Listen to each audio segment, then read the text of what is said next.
Now there's an example of a guy who had some talent that not even he perhaps realized that he had until late in life. Talent is one of the reasons that our incomes will differ in a free and open society. Another reason is industry or industriousness. The fact is some people work harder and longer and better than others. And a third reason is our savings. If somehow the president tonight could equalize all of our material incomes and all of our material wealth, I would argue that for this third reason alone, in no time at all, we'd be unequal again, because some of us would save it and some of us would spend it. So it's illusory to think that government should set itself up to try to equalize people economically. Why should unequal people be equal economically? And so free people are simply not equal, and we should rejoice in the fact that some people take their God-given talents to great lengths and great extents, and the result is great service on behalf of all of us. But it's the second half of this first principle that I think is even more powerfully instructive. Equal people are not free. Show me a place on the planet where people are equal economically, where they all earn the same or possess the same materially, and I would say you have found a very unfree place. Think of it. How could you ever create such a place? If it was your assignment to create an equal society, equal in income, could you do it just by giving speeches? Could you just get up and implore people, please don't earn more than the next guy. Please be happy with what you have. If you have anything more than anyone else has, give it away. Could you do that materially? Could you tell people, please don't invent new things that might cause you to see a nice rise in your income, because then you'd be unequal?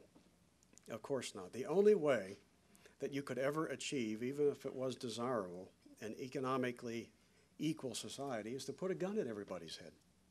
You'd have to tell people, don't excel, don't be different, don't be better, don't be there first, don't invent something that will vault your firm ahead of the others. And we'd all suffer as a result. And within our lifetimes, we have seen societies that have tried that. The most extreme is Cambodia. In the late 1970s, when the Khmer Rouge communists were in power, they had this radical egalitarian concept that everyone should be equal, except, of course, those in charge. They're special, they're different, they have to live well.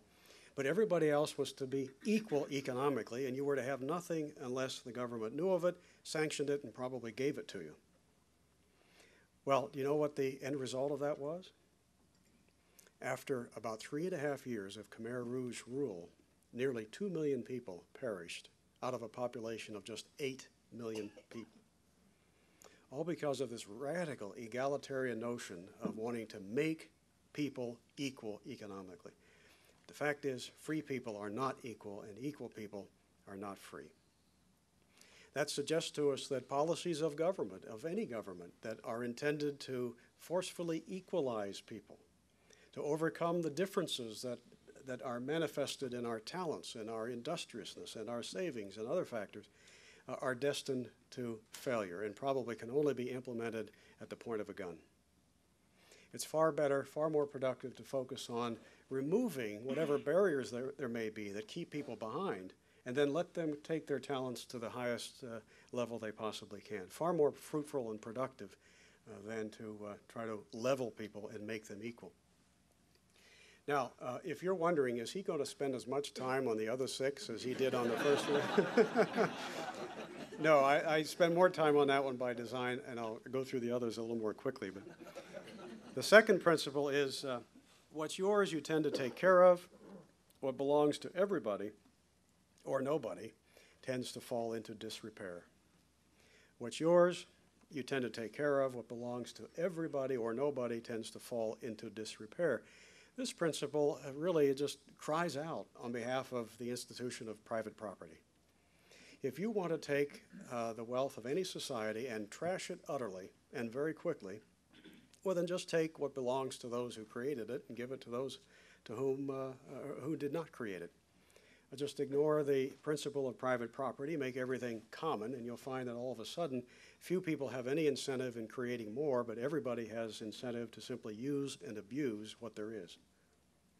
This explains much of the collapse of the Soviet Empire.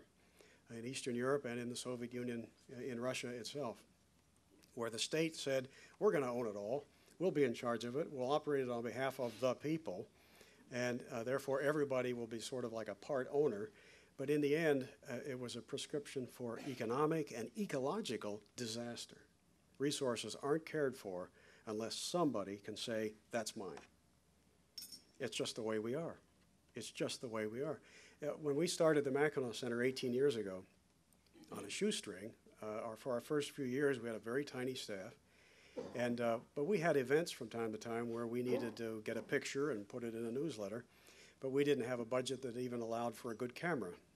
But I had one that I had taken all over the world with me, so I brought it in and I said, this will be the people's camera. Anytime a Mackinac Center person is out and about and needs to get a picture of an event, you can check out the people's camera here. And let me tell you, I used that camera for 10 years and took good care of it. Nothing ever went wrong with it until it became the people's camera. And within 6 months, the thing was busted and gone for good.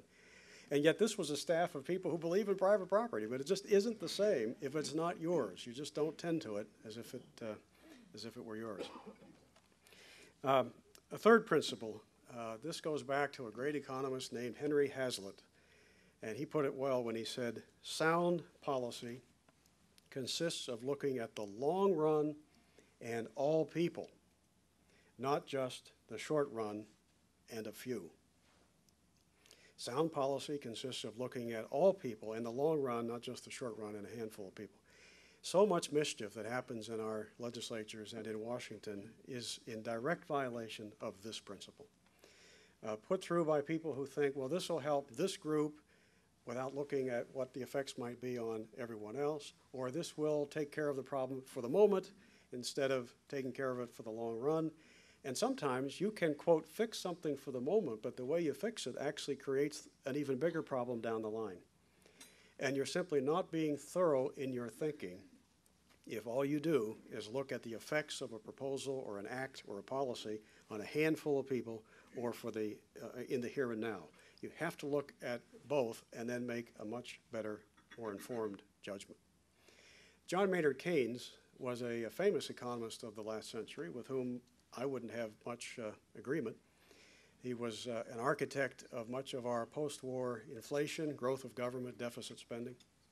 Somebody once asked him, Mr. Keynes, if we follow your advice and government gets bigger, spends more, runs the printing press, runs deficits, won't that mean the dollar will go down in value and maybe become worthless someday? And his famous reply was, in the long run, we're all dead anyway. Which was his way of saying, hey, if it helps us, makes us feel good for now, why not? If somebody down the line in the 1990s or beyond, they get the bill, or if they have problems, well, we'll be gone. Let them worry about it. It was Henry Hazlitt who told us that today is the tomorrow that yesterday's bad policymakers told us that we could safely ignore.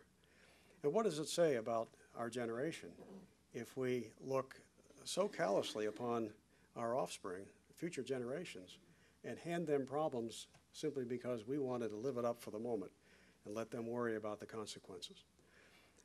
Again, so much mischief would be avoided if we simply were thorough in our thinking.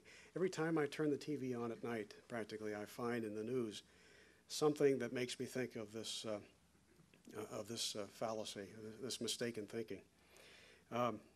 Nonetheless, let me move on to principle number 4. If you encourage something, you get more of it. If you discourage something, you get less of it. I am sure that one of the reasons Rex would like to see the income tax in Missouri done away with is that he understands this principle very well.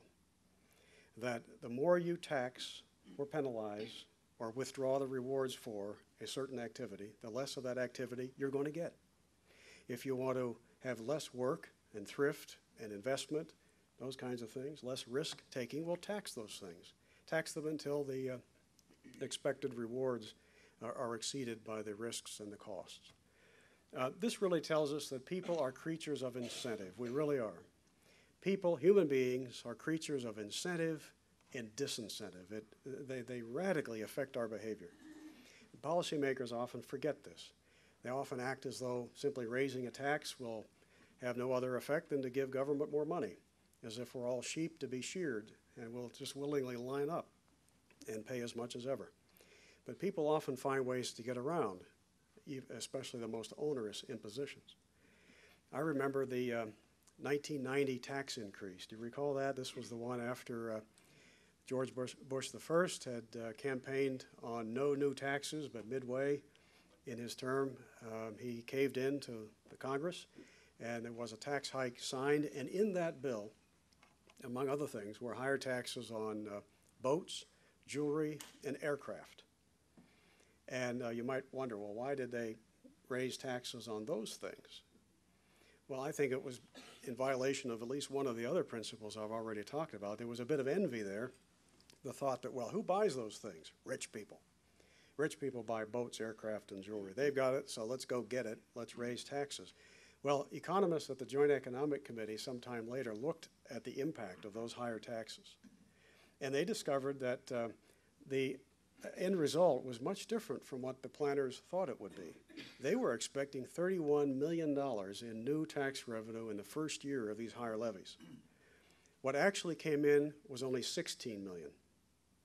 And then they also found, when they looked at this, that if you factor out the unemployment effects in those industries alone of those higher taxes, the unemployment that resulted because people bought less jewelry, boats, and aircraft, and then you look at how much that unemployment cost the government in unemployment outlays, that was $24 million.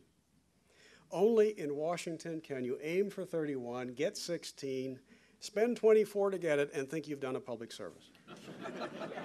But that's what happened with those 1990 tax hikes. And yet there are still plenty of folks in Washington who think that just raising taxes will have no other effect other than to raise the government more money.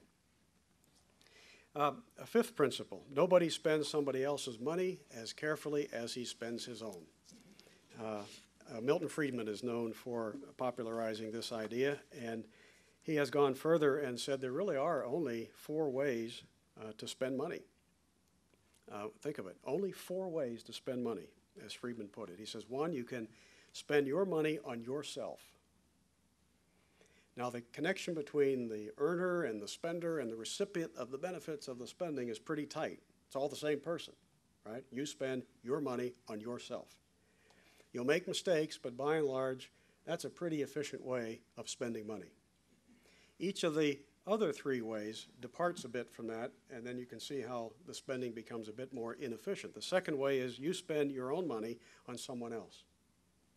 You buy them a gift. This is why bridal registries, I think, began, because too many young couples were getting 20 toasters for their wedding. You may have the best of intentions, and you may buy what you think they really need, but it may not be what they need or what they really want. So you have a little less efficiency when you're spending your money, but it's not for you, it's for someone else. A third way is you spend somebody else's money on yourself. You go to lunch on an expense account.